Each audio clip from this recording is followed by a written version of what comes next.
it's good to know what people are doing and how they're using interns for when the time is right for that. VA for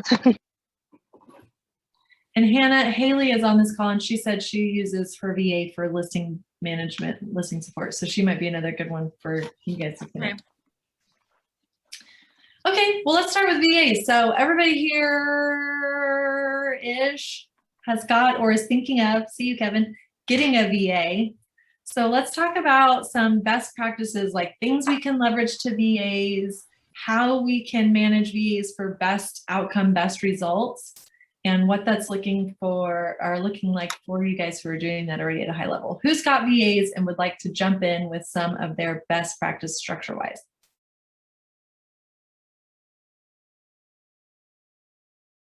Don't get too excited. Not everybody all at once.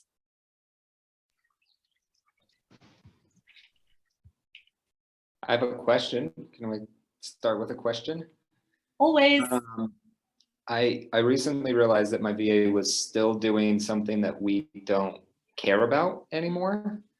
And so I was wondering, like, how does everyone know what your VA is doing all of the time and what they're not doing? Like, if they don't post on certain websites or things, like that comes up pretty quickly, but it's random reports and counting things and sending stuff. Like, she was doing more than I needed her to because we stopped doing it and somehow it got lost in translation to stop. So how do you monitor what they're doing is the question. Great question. Who's got a system? Caroline does. Yeah, I do. So this is new for, she's a cyberbacker, so and very interested in, like, she has great growth mindset. So it may not work for everyone, but what I shared, I'm gonna actually, well, I don't know if I can share my screen, but it's a tool called Toggl, T-O-G-G-L. I used to work in architecture and design and was in a non-billable position, and everyone was like, what are you doing with your time? And so I started creating, and there's a dump truck, so I'm sorry about that. But so in order to track my hourly activities, I created a batch of categories and then tracked time. So I had our VA do that. I had her attempt to create several categories where she saw herself spending time. She does video editing, for example, and we're like, this is taking you so much time. Then it generates reports. It's super user-friendly. There's a Chrome extension. I can take a little screenshot and drop it in the chat. But then I have her sending her Toggl report and be like, wow, this is really taking you a lot of time. Let's try to get that down. Or maybe batch your tasks together and put an away message on your email if you're doing something that you can't be interrupted while doing. She does struggle with a little bit of multitasking and missing details. So that has helped so much. TOGGL.com, there's a free version. I find it really helpful for my own time management, but it's really helped us keep her on track. Did I answer the question? Okay. Super strong, phenomenal response. Yeah, I love it. I love it. Okay. For time management. I would throw in too, just because I also use a VA. One thing I ask her to do occasionally is write down everything she thinks she's still, like, to make sure like we're in alignment, is like, give me a document, everything you're still doing and everything you're supposed to be doing. And we have like a running, like, here's the things I want you to do, but that just lets me see if she's kept anything that we've removed because I said it too casually or something.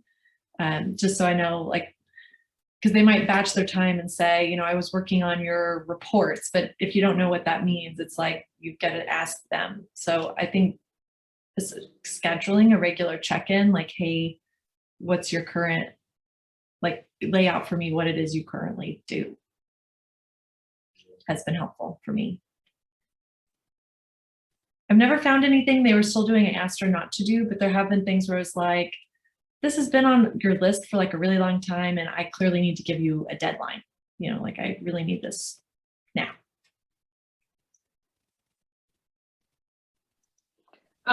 We don't have a VA at the moment. However, we had one about 4 years ago, and the company we went through had a program that would actually take screenshots of the screen while they were working every, I don't know, every 5 minutes or something like that. And so that we could go in and we could actually see what they were doing at each point in time, if we wanted to just make sure that they were staying on task.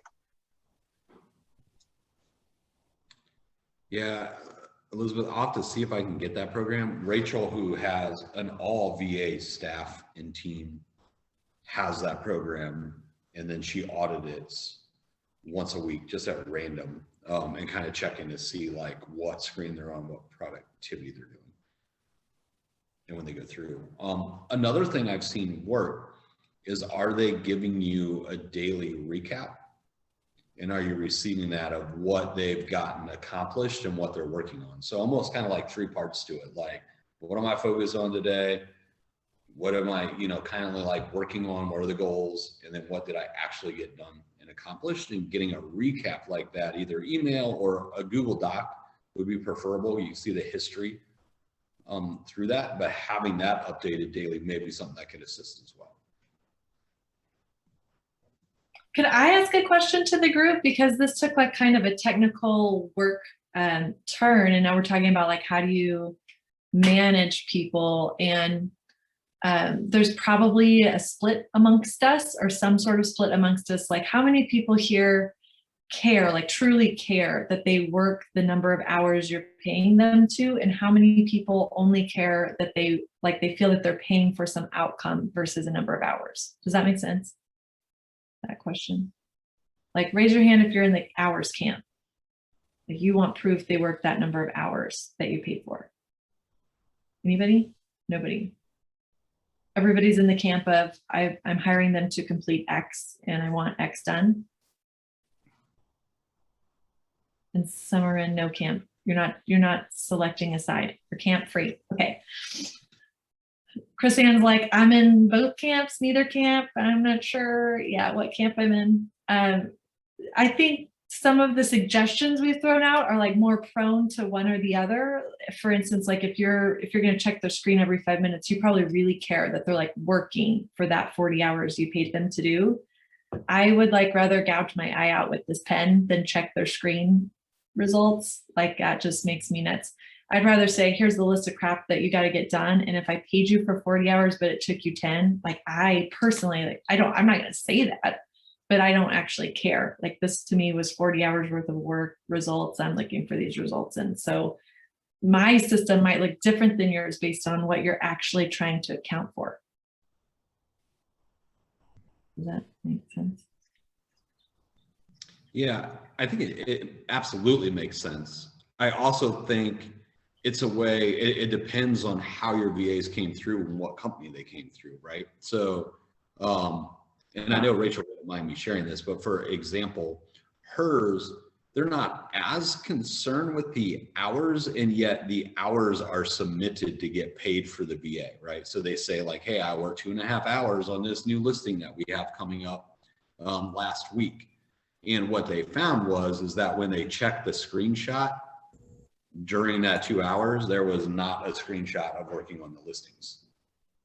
Interesting. To get done, right? So for them, I think it was more about, are you in alignment with what you're saying you're getting done? Yeah.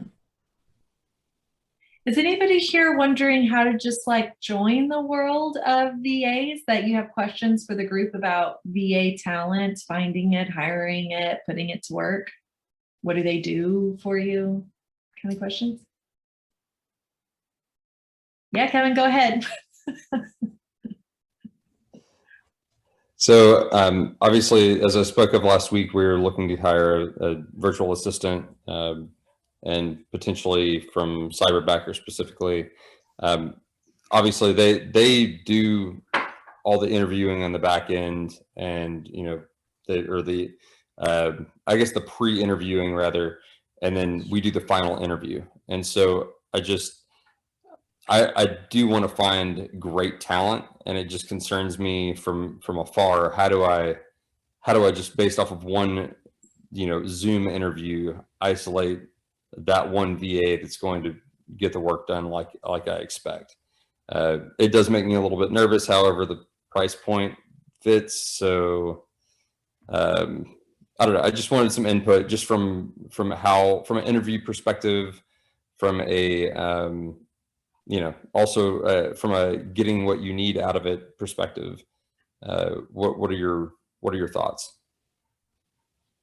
Can you rephrase the question? Is the question, how do you get what you need out of your cyberbacker? Well, one, I think it's a multi-part question. So the first part of the question is, how do I, from an interview perspective, like I like face-to-face interviews. It's just, for me, I can see body language better. I can connect with people better. Sometimes there's a language barrier.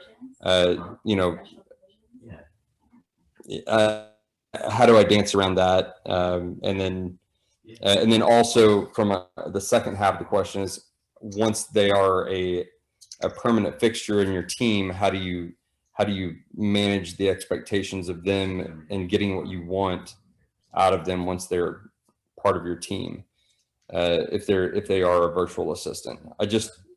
I've kind of been doing this for several years, but she lives in Dallas or in the Fort Worth area. I'm in Houston. So she's been doing this for us from afar, but I still can, I have very quick access to her. If I needed her to come down here and train, she could, but that can't happen with somebody that's the VA, across the sea. So before we open up the floor to everybody discussing that, Cameron, did you hear back from Cyberbacker about your legal questions that you brought up last week?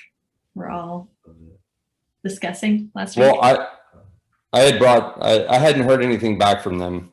I heard from them. I have answers for us all. I actually got a call. You do? Yes. Okay. From Renan. So here it is before we jump into his questions. The question was, just to paraphrase you, Kevin, stop me if I'm wrong, but the question was like, if your client, like you, the real estate agent, your client, your cyberbacker basically commits something like wire fraud and steals all your client's money. And you can prove that that's what happened, and your client sues you. Can you like name Cyberbacker? Does Cyberbacker have insurance, a policy that you can basically subrogate to? And the company, like when Kevin talked to them originally, didn't really have an answer for that. So I called them and just to see what I could figure out, and got someone to go get to the legal team. I actually met with Craig, like the whole 9 yards. And the answer is yes, they have an insurance policy, like they have both a business here in the US, based here in the US, and one in the Philippines, so that they can actually pursue that person. And I was like, that's not the question, because that person probably doesn't have $1 million. Like the question is, can your insurance policy cover that suit for $1 million? And they said, yes, absolutely. They have insurance that could be named and pay for that lawsuit, basically. I asked them what their policy was, like how much they would cover, and he did not have that answer today. He said he'd call me back, so TBD on that. But okay, so you talked to him today then? Yes. Oh, wonderful. So, and what I received from my broker, we actually talked to our insurance broker that supplies I may have said this last week, I'm not sure, but we talked to our broker and they said that we have a specific policy for cybercrime, but that policy would not cover if I'm specifically hiring a company outside of the US and intentionally giving them our information. It's only from something that's like effectively inbound, someone from out of the country doing something intentionally, something that we couldn't control. But if I'm specifically taking my information and effectively exporting it to another country, then the insurance would not cover that. And that's what I shared with my broker as well, and our in-house attorney. And so they're actually kind of scrambling around in the background because everybody else has VAs from all different types of companies. And so they're all in a little scramble right now because they didn't really think about that. So it's good to know that.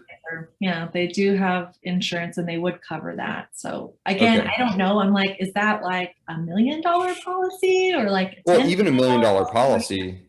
I mean, I don't really have a lot of clients that are transferring over $1 million. I mean, I have a couple of investors that may, but they're a little bit more savvy.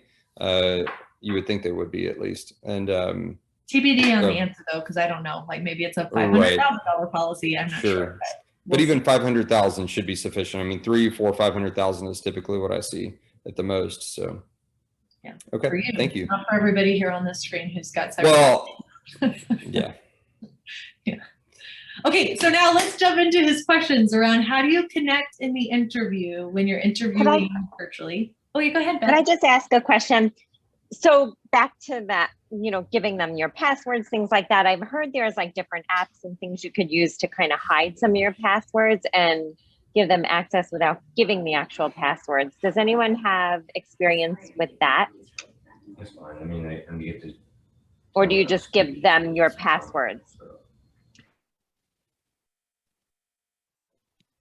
We use LastPass, and then you can just share with them, and that's been great.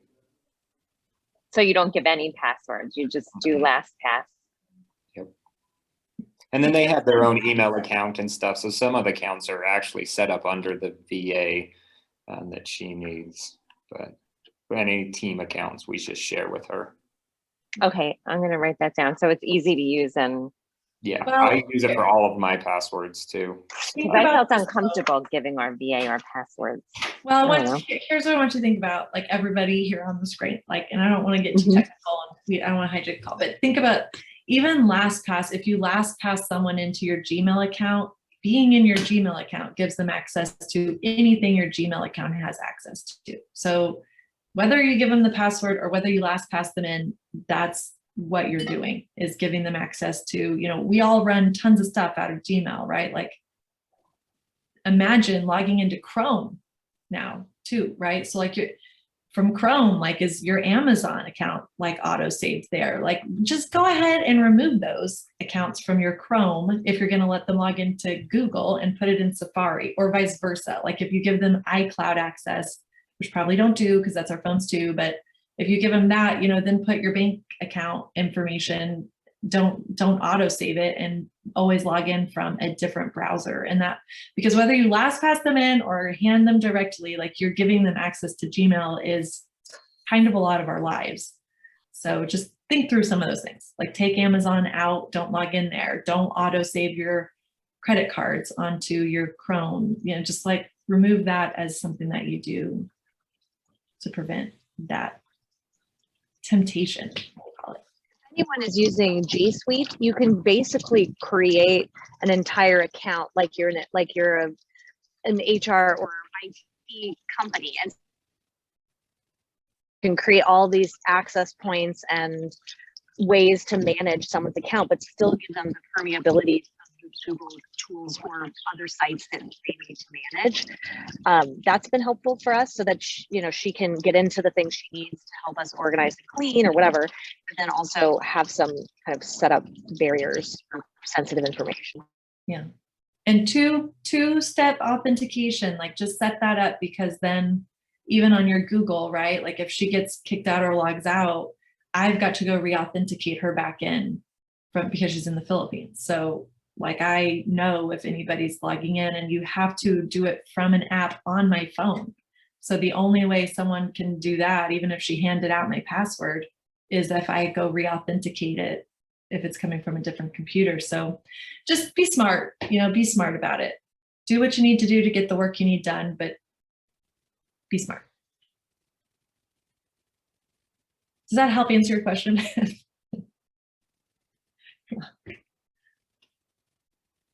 Okay, let's talk connecting in a virtual interview and then managing expectations with virtual staff. Zach, you got anything to kick us off on those? I reflect on this, and I think it's a mindset shift, because the way that I look at this is, particularly with the accountability question, right? Like, how do I manage expectations? Is in the world we just experienced, right, of where there was lockdown, some of us are still kind of there, but particularly last year, the challenges with people working from home we had. What's the difference of expectations to someone just because we label them virtual assistant to someone we would hire in the job to do the role? So for me, when I hired mine, I kind of tailored the language where it's not virtual assistant, right? They're an assistant, and I hold them accountable the same expectations I'd have if someone was sitting across the deck from me. So there's daily check-ins, there's accountability. We have those goal setting conversations, and then we have a weekly accountability meeting that we run through. So I would implore that as you think through this and go, how would you set up expectations for someone that's working across from you or in a room next to you, and apply it, right, to the exact position that we're coming in?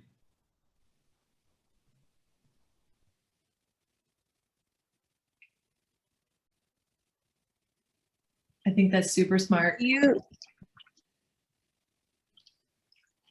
I was going to ask, is it Cameron? Because we got two cameras. Is that right? Who's Bell Property? Oh, that's Kevin. Kevin. Okay. Hi. So one thing that once you decide what your VA is going to be doing, you can tailor your questions accordingly, but we knew we needed someone to kind of help with administrative tasks, transaction coordination, and have kind of some management of some of our social media, for example. So we asked a lot of questions about, how do you manage your time? Because when you're doing creative projects, you need to be really focused. Or how do you set priorities? Or how do you need to be set up for success? What does success look like to you? So kind of those big questions. And we interviewed 5, I think, after Cyberbacker narrowed it down for us. And it was very clear with some of those kinds of questions, the responses. Like, we hired the person we hired because she was like, she didn't just tell us what she thought we wanted to hear. She was really thoughtful and had engaging responses. She'd actually gone onto our Facebook page and read a little bit about us. So that, like, those skills, like, her work ethic is like nothing I've seen. I've managed people here.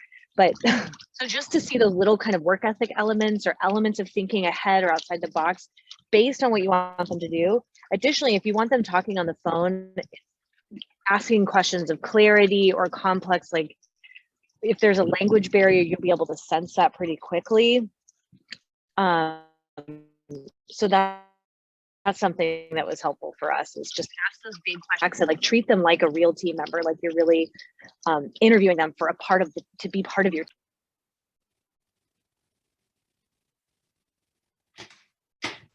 Yeah, it's such a good perspective.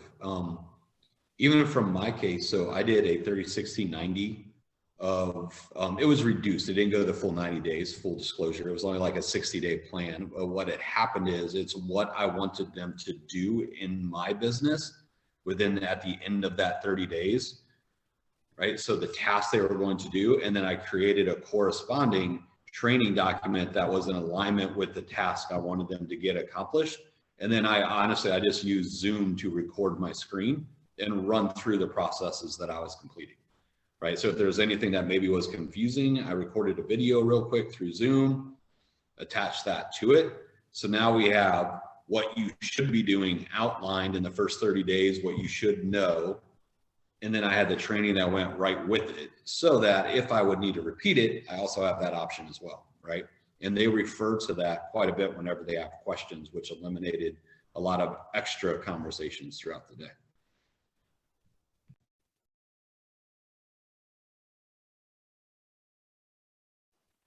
I found, I was Googling, I don't even know how I came across it, but there's a book out there called The Ideal Team Player or Ideal Team Member, one of those 2 titles. And it goes over the hungry, humble, and smart categories. And within those categories, it has questions that you can ask potential team members on if they fit that definition for you. And I wish I would have found this book years ago, because I think this probably would have helped us in all of our hiring process. But the one question that has stuck with me and has given me very clear definition on someone is, what did you do for sport activities or after school activities during high school and college? And that has given me such a clear definition of who someone is, especially for the hungry category. Because if someone's like, oh, like oh, I just went home, met with my friends. I'm like, okay, so we're not someone who likes to do extra activities in our free time. So you're probably not going to like it here. Or the one thing that I picked up on with a recent team member that we should have looked further into was she went from one sport to the next sport to the next sport to the next sport to the next sport to the next sport. Like she didn't stay with one particular sport. So that I was like, ooh, like, does this mean we hop a lot? Is that what we're doing? And once we brought her in, like looking back, I'm like, that was the red flag for me saying, okay, you hop. You're a hopper, because she was younger. So she didn't have a lot of, career items in her history. But looking back at that, I was like, that right there was the biggest sign. So now I'm asking that question to a lot of people, and it's given me a huge insight into like their hungry category. But the book has a bunch of questions that you can ask in all three categories. And depending on your culture, like you'll be able to pick up like, yes, you'll fit, or no, you won't. And then another trick that we just started doing is asking like off the wall questions during a team meeting. So what's your favorite Chick-fil-A order? It just breaks the ice. It allows, for laughter and just casual conversation. And then digging into more of the in-depth conversations of, like, how do you stay organized? Like they're just a little bit more at ease now when they're asking those questions.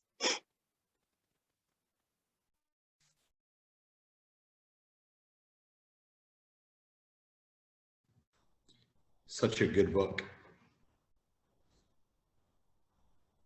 How are we doing, Kevin? Was that your thought, or do you have a different perspective, or do you have more questions? Well, I think that, those are some good points. I will definitely take that away. I think obviously, the point of treating them like a normal team member. I think it's more in my head. I'm kind of concerned. I'm a very much a traditionalist, and I like to see an employee right in front of my face. Like, and I've kind of I've modified my thinking over COVID, obviously, but I like to see somebody in an office. I like to come into an office and I like to see someone there and have the interpersonal interaction. And having someone that, distant, it's hard for me to wrap my head around. And even since the time that I've had my in the US virtual assistant, it's still it's caused problems for me, even knowing that she's here in Texas, but she's not right in front of me. So I like that relationship that I can have on a daily basis. How do I gauge a person's character from afar if I'm still trying to gauge the person's character right in front of me is another component of this. So treating them like a normal team member, absolutely. Asking them the innovative questions like you had mentioned. I like the off the wall question. Like whatever your order at Chick-fil-A is, or just some random thing breaking the ice. I just find that in interviews it gets so stuffy, and all the answers to the questions are so pre-canned, and so to be able to break through that barrier and actually let them spill some of the beans a little bit, I like that. It's a good idea. So yeah, those are good points. Whoops, I'm muted. Interviewing across culture, Kevin, I think you'll be pleasantly surprised because people in the Philippines don't know our pre-canned responses, so you don't get them. It's almost shocking. You're like, oh, that was an honest answer. They don't know what you want them to say. Yeah. I was going to say that too, like noticing the cross-cultural, the questions and the answers and responses, like to see, we live in a very individualistic culture, and I can tell from RK and also my experience interviewing others, there's a lot more about the family and the community. And so even if maybe someone doesn't have a ton of business experience, but they can describe a challenge or how they've helped people in their community or their family, can give you some insight to how they might solve problems or how they might communicate. But it's been really, it was super surprisingly refreshing to hear responses or to see the feedback. The way our cyberbacker engages with feedback is so positive. I mean, takes constructive criticism. It's amazing. It's very different.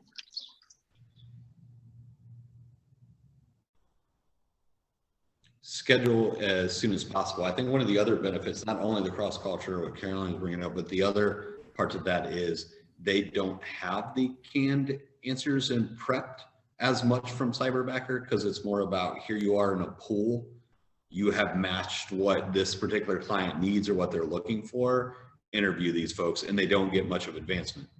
So I think that also helps, right? I'm a big proponent of, even if you're hiring, I never say schedule the phone interview.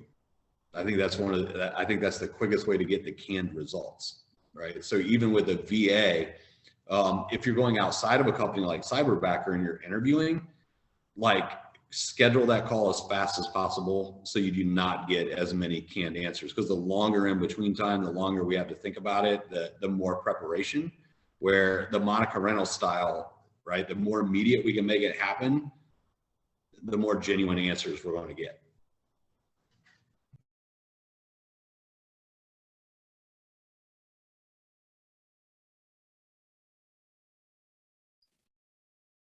What other virtual assistant and or intern topics should we be covering to make this the most valuable Let's Chat you've ever had?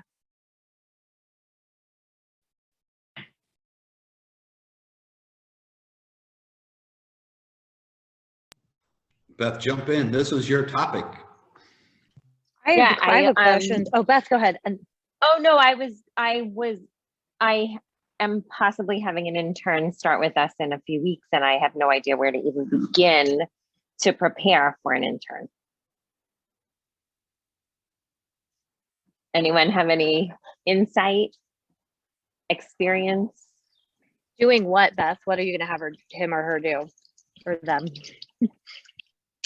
I was thinking maybe like social media and maybe some kind of things like that, but I want to make it definitely more than that. Things I heard have them do things that when they leave, they don't necessarily leave a hole behind where we have to then fill. So something that they could easily jump in projects and then just extra hands basically.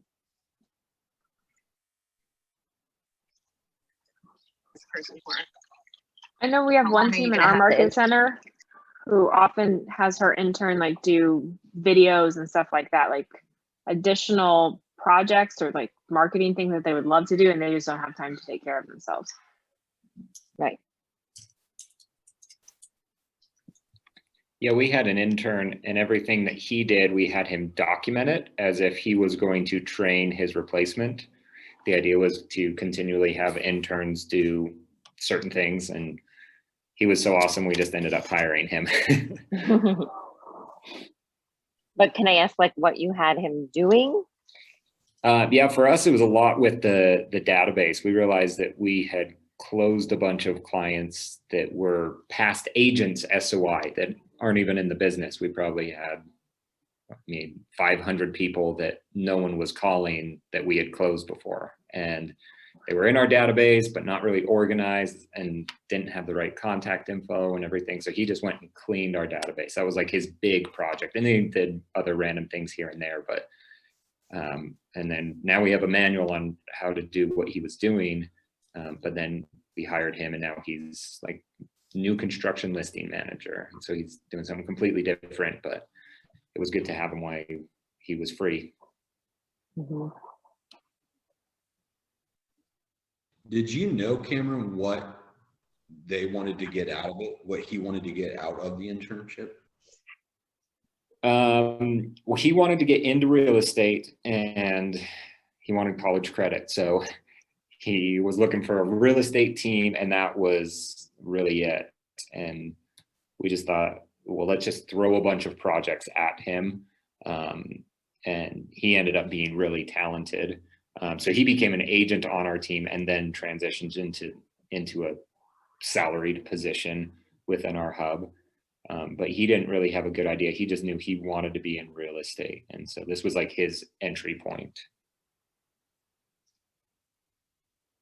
Beth, that would be the same question for you. Do you know what the outcome of the intern, what they're looking for? I think just to have something on this person's resume, you know, to show some kind of experience in the summer.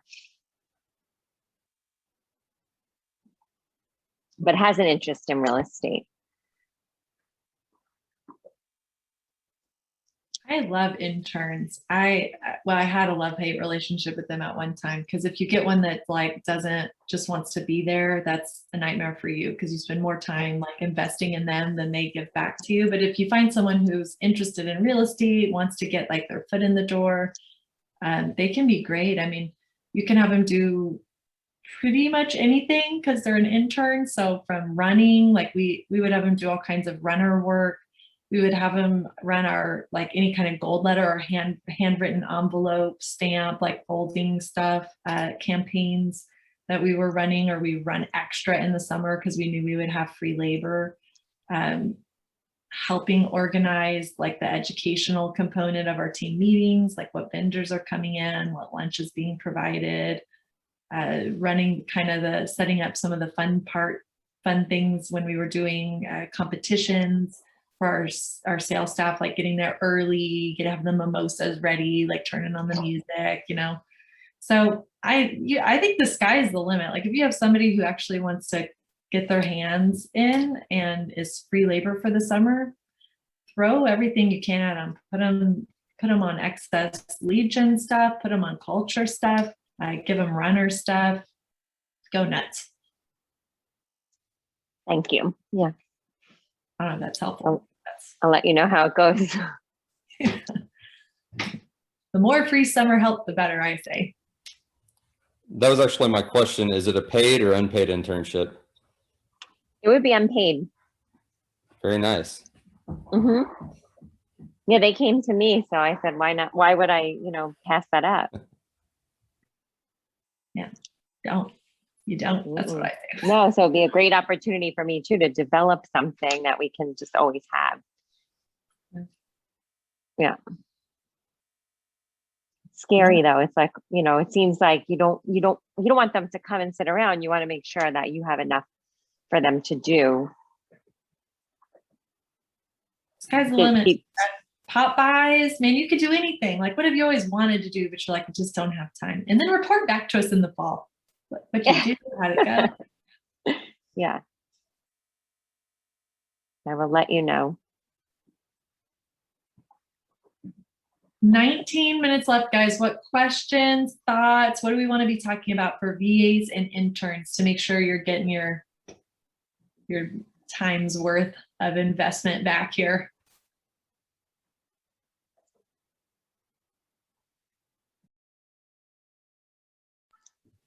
Is anyone using VA or an intern for any of like the key pillars of the business, such as transaction coordination or listing management?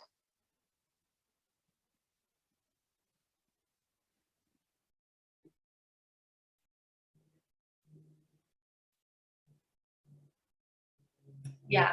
Anybody here? Haley just said at the top of the call she uses it for listing management. Anybody else using TC or listing management VAs? Can you ask the question again? I'm in at a car parking lot, or what is it? A dealership. So I'm a little in and out. Just wondering about using a VA for like a cornerstone of the business, like TC or listing management, and how that works. Yeah, so we're definitely using ours for our listing coordinator position. We also have 2 in-house listing coordinators. So she pretty much does, she gets the listing agreements ready, puts everything in the MLS for us.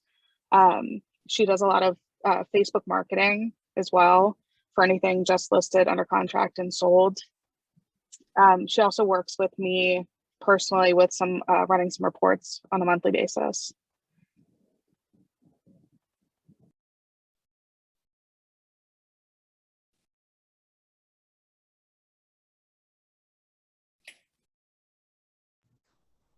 Liz, if you're wanting to talk to more people who do that, Kelly Liddick has her TC as a VA. And Siobhan Brown has done a TC as a VA. She didn't like it, so she undid it. So you've got two perspectives there, like one who thinks it's going great and one who did not care for it at all.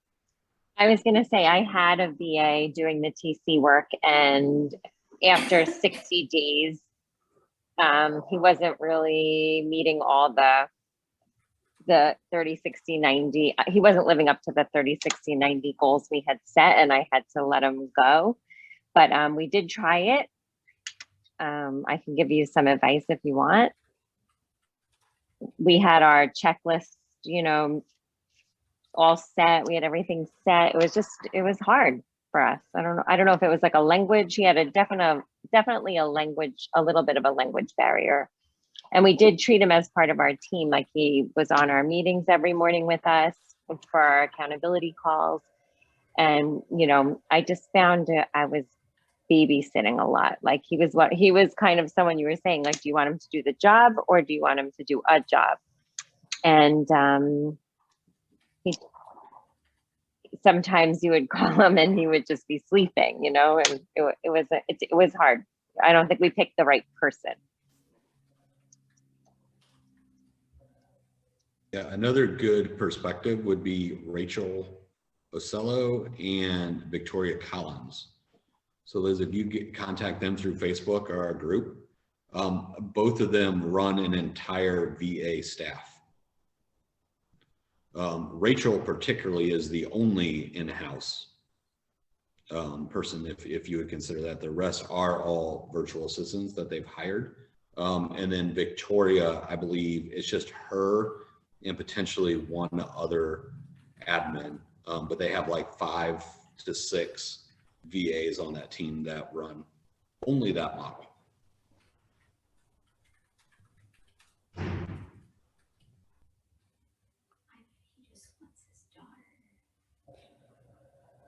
Is there anything that anyone would suggest not to pass over to a virtual assistant?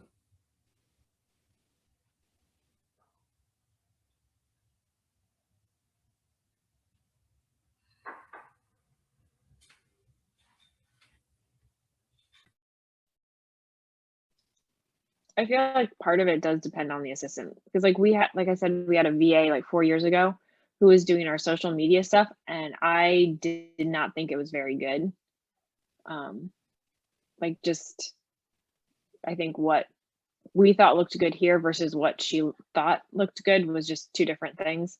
However, it sounds like there's plenty of people who use VAs for their marketing, so we may have just had, you know, not the best one.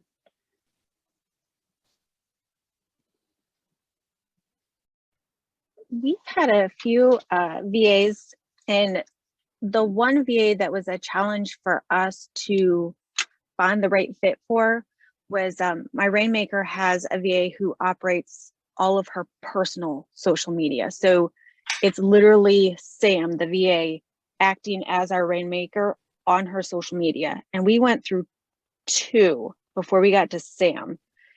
And it came to the point where, like, is this even possible? I mean, we're like ready to throw our hands up and all that stuff. And Cyberbacker was like, okay, like, we hear your frustration. Let's try this again and see if we can find a great fit. And we came through and found Sam. So being very open with Cyberbacker and saying, like, hey, this is not working for me. Like, either they're missing the mark or not getting to your expectation, poor communication, poor grammar, like all that stuff. Like, be very, very open with them, because the one thing that I loved about Cyberbacker was they were willing to hear our concern and make it right. And that to me spoke way more versus like, oh my gosh, we're going through this frustration, because they heard us and they put the work in to find someone who fits well. And now, I mean, we've had Sam, well, Dina's had Sam for, it'll be 3 years in September. And then she has another one who works strictly on her map side. And May will be 4. I think we're going on 4 years in August, September timeframe. So if you're very just open with the people who are in charge of hiring them and let them know, I know for a fact Cyberbacker will make it right. So this way you are happy, because it's a lot of money to find the person to onboard them and get them trained. So you want to make sure it's worth everything. To give you context, her Rainmaker is the person who wrote 50 Facebook sales in 50 weeks. Mm-hmm. That's kind of, I might have butchered the name, but that's the idea. And she has a Cyberbacker who runs her Facebook page. So, you know, it works. But I would say to that though, like Sam doesn't also transaction manage, you know, that's like two different people, whether there's like not a special kind of human in the Philippines we don't have here in the US, you know what I mean? We wouldn't have that person be the same person in the US either. So you really need to divide out what you're expecting them to do and be reasonable. Yeah. And I say, like, whoever you are hiring to provide the VA for you, like, communicate with them if something is not going right. Because like I said, with the social media, we had to go through a couple people to find the one that fit with us. I would like to ask, when you hire a VA, who is giving them training? It's supposed to be the company who delivers this service. They have sort of services already, or you find this virtual assistant and you need to give them the manual of this, of that, and all the tasks. How does it really works better? Depends on the company is the short answer, because some of the companies are just a headhunter and they'll find the talent and then there's no training. Other companies like Leverage or Cyberbacker provide a minimum standard of training. So they'll ask you, what systems do you use? You know, you use Sync, Boomtown, or whatever, and they'll provide that boot camp training to your new person. And then some companies like Cyberbacker is the only one I know of. I'm sure there's more. Will also give your employee like a coach and further training during the process. So that if you say, hey, I need you to do this in Sync, and they don't know how, they go ask their coach and they figure it out together. So you don't have to train them exactly. But saying that, you still have to teach them how you want them to use your system. So like they can push this button here, push that button there from their organization, but you still have to say, you know, our sales pipeline looks like this, or, you know, here's how I want you to think about what happens when we set an appointment. Does that make sense, Alejandra? Yes, thank you. Got it. Who are you thinking of instantly? No, it's because sorry. It's not because I'm thinking in somebody, but I actually got contact by an agent in the United States telling me to help him to find a virtual back office here in Colombia. So I was like, well, I can find the assistants that my agents have, maybe like freelance service. But I was thinking about who is going to, I mean, I recommend her, but who is going to teach her, the agent, or it's supposed to be a company. So now I know that there are like different possibilities. You got it. One thing that I would say about the companies are that, because we have VAs that we hire for the team, and then we have some of our agents have their own VAs. And so it is very different. Although one of our VAs kind of does a little bit of training with all of the agent VAs. So that part has been a game changer for us, because our agents, not good trained. They just kind of put them in there and was like, okay, here you go. It's like, they're messing up our systems. That can't work. So we have one of our VAs also kind of interacting with them. So that works nice.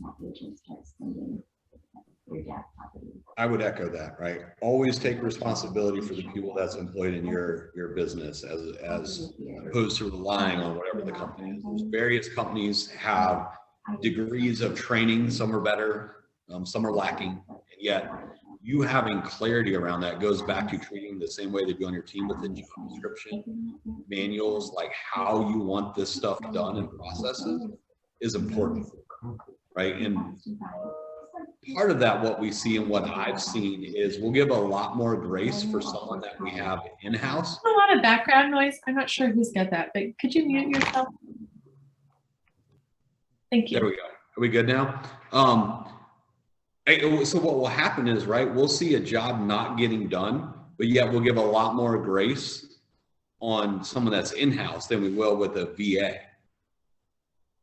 So when it comes to that, I think the clarity around what they need to do is important, as opposed to a lot of times that we hire them, and I heard it said, we're just like, oh, figure it out, right? We like expect them to come in and they make a change in our world that very next day, and they just know how to do all this stuff. And it may not be the case, right? So training and clarity, especially even in the marketing.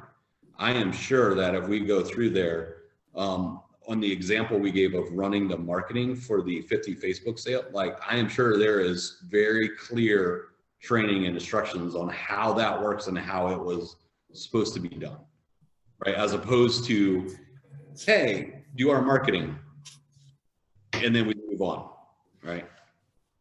One thing I also find with respect to the marketing task, because we have a gal that actually does all of our social, is sometimes when I read our posts, I'm like, oh, Annie wrote that one, because there are some additional like English words and stuff that sometimes it gets a little, you have to be prepared to do a lot of teaching and coaching on those things, because even now we've done that a lot, and sometimes I'll read our posts and it's like, oh, that wasn't necessary, but you know, it's one post, so we don't worry about it that much. Social isn't that critical like some other, you know, hard art.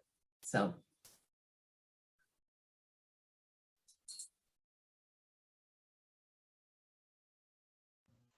Topic next week. We got 5 minutes left. Yeah, you guys are here, so you get to set it.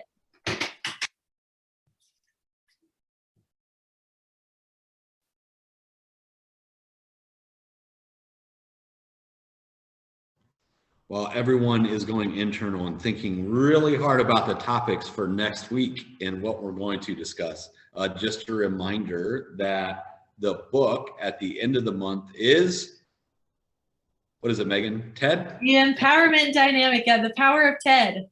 There you go, the power of TED. Liz has got it, read it 5 years ago, read it again, and put it back. Actually finished it this afternoon. I know you did. I'm sure that's true. So funny. So yes, we getting that one prepped for next time. What are we talking about next week, guys? What is the topic that you guys want to get together to chat about, learn more about, mastermind around? I can suggest. Well, I'm, how do you say, relaunching my lead generation strategy, and I'm going to focus on what I enjoy and do the best, that is social media. So I would love to have like ideas on how to do it, like on a high level, you know, just not just to putting some videos, but with strategy. Social media strategy. Who's in on that one? Generating leads, converting leads, getting those leads into your actual pipeline so those leads turn into appointments, the whole 9 yards. Chris Ann laughed because she knows I'm talking to her. Okay, let's do it. Social media strategy inclusively, from getting the lead to closing the deal. Let's do that next week. Talk to everyone then. Have a great one.